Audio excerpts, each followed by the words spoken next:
नमस्कार। SPT news में आपका स्वागत है। पेश है 18 फरवरी बुधवार दोपहर 3:15 बजे राजस्थान के विभिन्न शहरों की 15 बड़ी खबरें।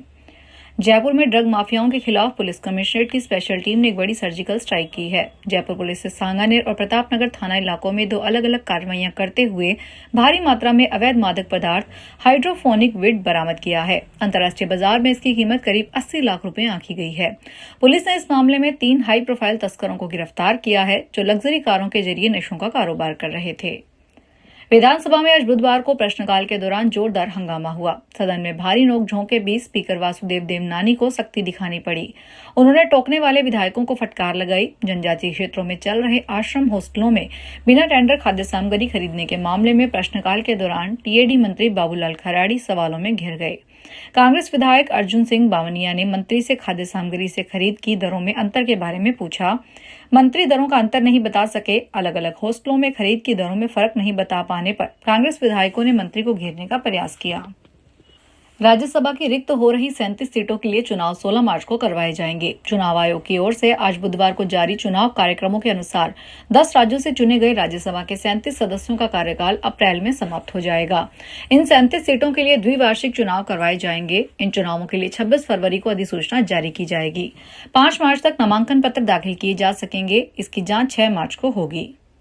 राजस्थान में जारी बोर्ड परीक्षाओं और आगामी स्थानीय परीक्षाओं के बीच शिक्षा विभाग ने शिक्षकों को बड़ी राहत दी है।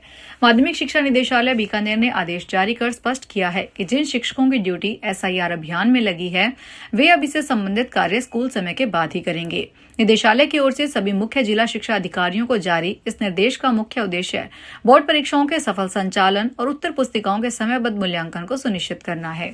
विभाग ने परीक्षाओं को अति महत्वपूर्ण और समयबद्ध कार्य की श्रेणी में रखा है। शिक्षकों की पहली प्राथमिकता बोर्ड परीक्षा ड्यूटी और कॉपियों की चेकिंग होगी। राजस्थान में शुद्धता का पर्याय माने जाने वाला सरस घी अब पहले से नए और सुरक्षित अंदाज में बाजार में उतरने जा रहा है। दरअसल बाजार में फैल रहे नकली घी के जाल पर शिकंजा कसने के लिए जयपुर डेयरी जल्द ही अपनी पैकिंग तकनीक में क्रांतिकारी बदलाव करने जा रहा है। अब उपभोक्ताओं को 1 लीटर का सरस घी हरे रंग के साथ ही नए कलर के मल्टी लेयर टेट्रा पैक में भी उपलब्ध होगा। इस नई तकनीक की सबसे बड़ी खासियत ये बताई जा रही है कि इसकी नकल करना या इसे दोबारा पैक करना नामुमकिन है।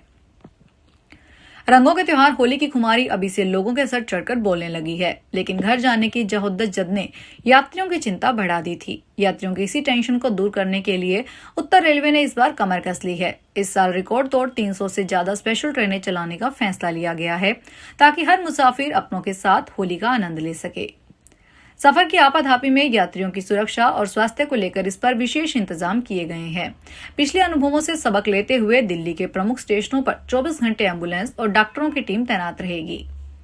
हरियाणा में कुंडली मानेसर पलवल एक्सप्रेसवे पर बुधवार सुबह हुए एक दर्दनाक सड़क हादसे में पोलैंड के एक नागरिक और आगरा निवासी टैक्सी चालक की मौत हो गई, जबकि पोलैंड की युवती गंभीर रूप से घायल हो गई। हादसा सुबह करीब 6:30 बजे हुआ। प्राथमिक जानकारी के अनुसार एक्सप्रेसवे पर एक ट्रक खराब होने के कारण खड़ा था। इसी दौरान पीछे से आ रहे एक अन्य ट्रक ने आगे चल रही टैक्सी कार को टक्कर मार दी। टक्कर इतनी जोरदार थी कि कार अनियंत्रित होकर आगे खड़े खराब ट्रक में जा घुसी। उदयपुर के प्रतापनगर थाना क्षेत्र में बुधवार सुबह 2 बाइक की आपस में जोरदार भिड़ंत हो गई, जिसमें रिटायर्ड फौजी की मौत हो गई। हादसा सुबह करीब 8 बजे उदय सागर चौराहे से पहले कुराबड़ मार्ग पर मस्जिद के पास हुआ। थानाधिकारी पूरन सिंह राजपुरोहित ने बताया कि घायल को बेसुध हालत में हॉस्पिटल भर्ती करवाया गया। मृतक की पहचान सोहनलाल के रूप में हुई है, जो रिटायर्ड फौजी है। परिजनों से रिपोर्ट लेने के बाद आगे की कार्रवाई शुरू की जाएगी। खाटू श्याम मंदिर में बाबा श्याम का प्रसिद्ध वार्षिक फाल्गुनी लखी मेला 21 फरवरी से शुरू होकर 28 फरवरी तक आयोजित होगा। इस भव्य आयोजन को लेकर श्री श्याम मंदिर कमेटी ने तैयारियों को अंतिम रूप देना शुरू कर दिया है। इस बार मंदिर को खास थीम के आधार पर सजाया जा रहा है, जिससे श्रद्धालुओं को एक और नया और दिव्य अनुभव मिल सके। मंदिर परिसर को जगन्नाथ मंदिर और श्याम दरबार की शैली में सजाया जा रहा है। प्रवेश द्वार से लेकर गर्भगृह तक आकर्षक साज सज्जा की जा रही है। मुख्य द्वार पर हाथियों की भव्य झांकी तैयार की जा रही है, जिससे नीचे से होकर भक्त बाबा के दरबार तक पहुंचेंगे।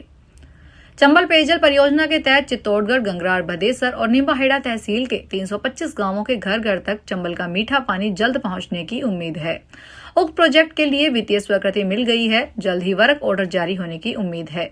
इस महत्वाकांक्षी परियोजना पर 646 करोड़ रुपए खर्च होंगे। प्रदेश के चित्तौड़गढ़, भीलवाड़ा और राजसमंद जिले के गांवों को पेयजल उपलब्ध करवाने के लिए चंबल का पानी लाना प्रस्तावित है। इस पूरे प्रोजेक्ट पर 2200 करोड़ रुपए खर्च होंगे। राजस्थान में भीलवाड़ा के रायला थाना क्षेत्र में बुधवार को ट्रक और कृषि वाहन की टक्कर से 2 युवक घायल हो गए। पुलिस सूत्रों ने बताया कि सुबह भीलवाड़ा अजमेर राष्ट्रीय राजमार्ग पर रायला थाने के सामने तेज रफ्तार ट्रक आगे जा रहे कृषि वाहन से टकरा गया।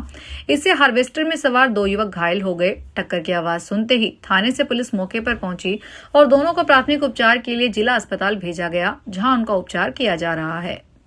साउथ के 2 most powerful star Vijay Deverakonda और रश्मिका मंदाना की शादी की अटकलें काफी समय से फिल्मी दुनिया में चर्चा का विषय बनी हुई है। 26 फरवरी को विजय देवरकोंडा और रश्मिका मंदाना की शादी और 4 मार्च यानी होली को रिसेप्शन की रिपोर्ट सामने आई है, क्योंकि इस बार इनकी रिसेप्शन पार्टी का कार्ड सामने आया है, जिसमें शादी और रिसेप्शन की डेट फाइनल बताई गई है। बूंदी क्षेत्र के दहीखेड़ा कस्बे में स्थित राजकीय पशु चिकित्सालय इन दिनों बदहाली की स्थिति में है। अस्पताल अपनी स्थापना के 1.5 दशक बाद भी अस्पताल को न तो स्थायी भवन मिल पाया है और न ही वर्तमान में पर्याप्त स्टाफ और संसाधन ही उपलब्ध हैं। हालत यह है कि पूरा चिकित्सालय इस समय केवल एक पशुधन निरीक्षक के भरोसे अस्थायी भवन में चल रहा है, जो कि जीर्ण शीर्ण हो चुका है, जबकि इस अस्पताल से क्षेत्र के करीब 1 दर्जन से अधिक गांवों के पशुपालक जुड़े हुए हैं। कोटा के मुकुंदरा टाइगर रिजर्व में देश की पहली रिवाइल्डिंग बाघिन को खुले जंगल में छोड़ने की दिशा में एक बड़ा कदम उठाया गया है। एनटीसीए ने बाघिन को वर्तमान के 5 हेक्टेयर वाले छोटे एंक्लोलाइजर से निकलकर नवनिर्मित 21 हेक्टेयर के बड़े एंक्लोलाइजर में शिफ्ट करने की अनुमति दे दी है। करीब 14 महीने से छोटे दायरे में बंद बाघिन को अब बड़े क्षेत्र में रिलीज किया जाएगा, जिसके लिए रिजर्व प्रशासन ने चीफ वाइल्ड लाइफ वार्डन को सूचना भेज दी है। एनटी की शर्तों के अनुसार बड़े एंक्लोजर में रहने के बाद अंततः इस बाघिन को पूरी तरह खुले जंगल में आजाद कर दिया जाएगा। झालावाड़ में एक ट्रैक्टर ट्राली पलटने से करीब 6 लोग घायल हो गए। यह हादसा नेशनल हाईवे पर सुकेत के पास रेलवे ब्रिज पर हुआ। घायलों में एक किशोर भी शामिल है, जिन्हें झालावाड़ अस्पताल में भर्ती करवाया गया है। जानकारी के अनुसार असनावर थाना क्षेत्र के अकोदिया तेलियाखेड़ी गांव के किसान अपनी धनिया की फसल ट्रैक्टर ट्राली में भरकर कोटा जिले के रामगंज मंडी में बेचने जा रहे थे। सुकेत के निकट रेलवे ब्रिज पर ड्राइवर ने ब्रेक लगाए, लेकिन ब्रेक चिपक जाने के कारण ट्रैक्टर ट्राली अनियंत्रित होकर पलट गई। फिलहाल इस बुलेटिन में इतना ही, फिर हाजिर होंगे बड़ी खबरों के साथ। अगर आप भी अपने आसपास की छोटी बड़ी और महत्वपूर्ण खबरों से अपडेट रहना चाहते हैं तो सब्सक्राइब कीजिए हमारे चैनल एसपीटी न्यूज को और प्रेस कीजिए बेल आइकन पर